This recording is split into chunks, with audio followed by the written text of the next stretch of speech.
Borders. Yes, those lines on a map, sometimes they are just lines, sometimes they are giant walls with guards and serious faces. Countries have them for all sorts of reasons, like keeping people in or keeping people out. It's about control, really, who comes in, who goes out.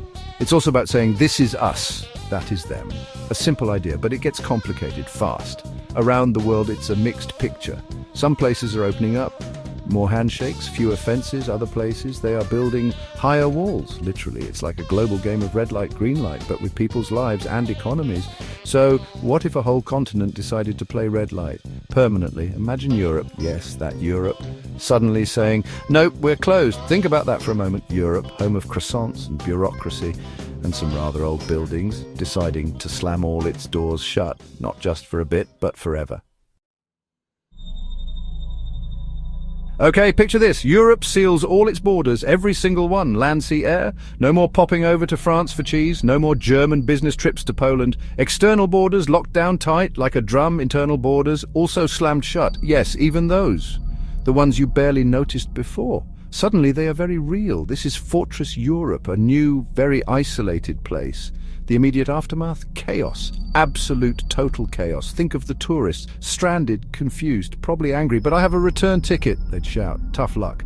Truck drivers stuck at new, hardened borders. Their cargo, rotting, fresh food, medicines, all stuck. Businesses would scream. Supply chains snapped instantly. It would be an economic heart attack on a continental scale.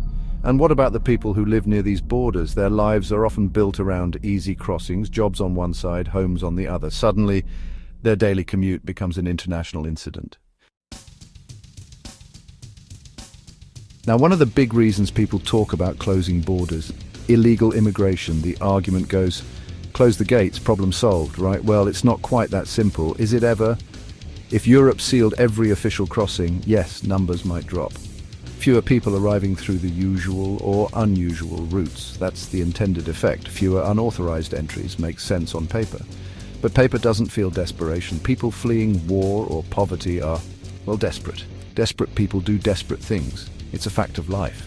If legal, safe routes are gone, they don't just give up. They look for other ways, more dangerous ways.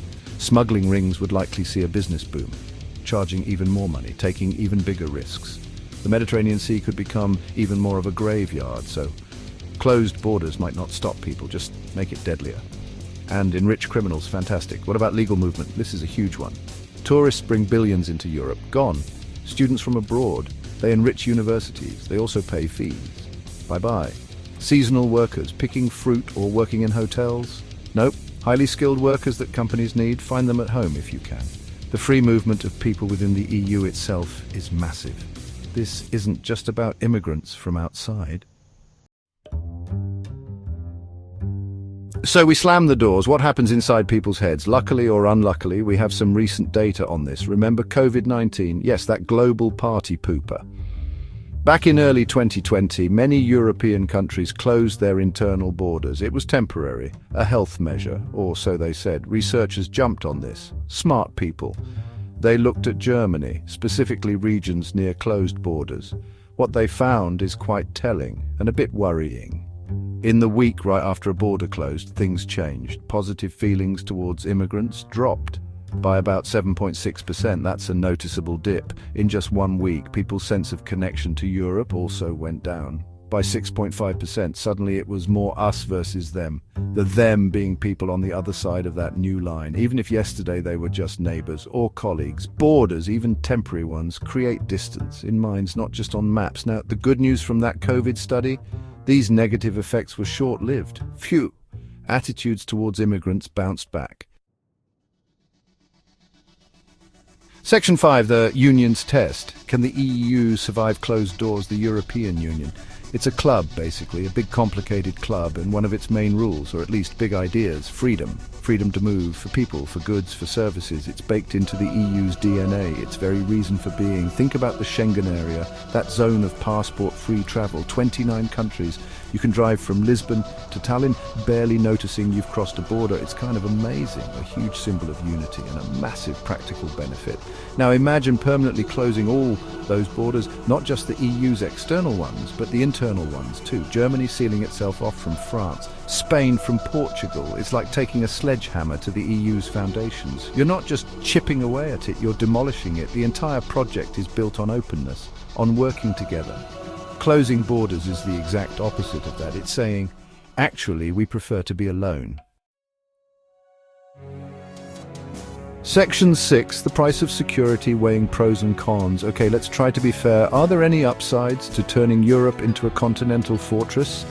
Some people would certainly say yes, loudly. The biggest argument, control over immigration, specifically illegal immigration. If all borders are truly sealed, then in theory it stops.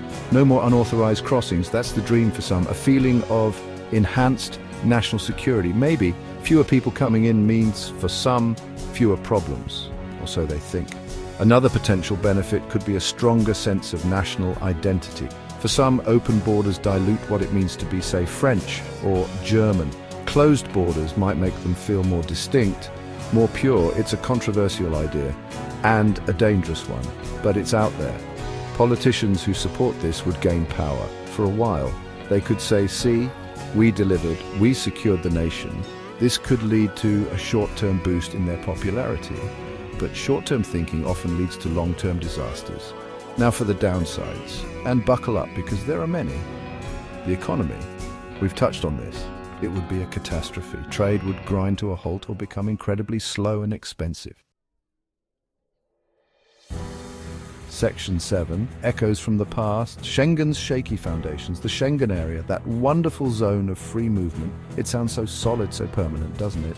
But its history shows it can be quite fragile. It's faced serious tests before, and it's facing them now. This isn't some unbreakable monolith, it's more like Jenga. Pull out too many blocks and the whole thing tumbles.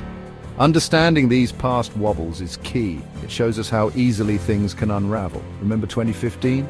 The refugee crisis, hundreds of thousands of people arriving in Europe seeking asylum, fleeing conflict and hardship. What happened? Several Schengen countries panicked. They threw up temporary border controls. Austria, Germany, Denmark, Sweden, Norway. Suddenly, those invisible lines became very visible again. It was a shock to the system, a big one. Schengen survived, but it was bruised and a bit scared. Then came COVID-19 in 2020. The great disruptor. Almost every country in Europe slammed its borders shut, including those internal Schengen borders. 18 of them. Free movement halted. For public health reasons, of course, but it showed again how quickly that freedom can disappear. When push comes to shove, nations tend to look after themselves first. The Schengen spirit took a serious hit.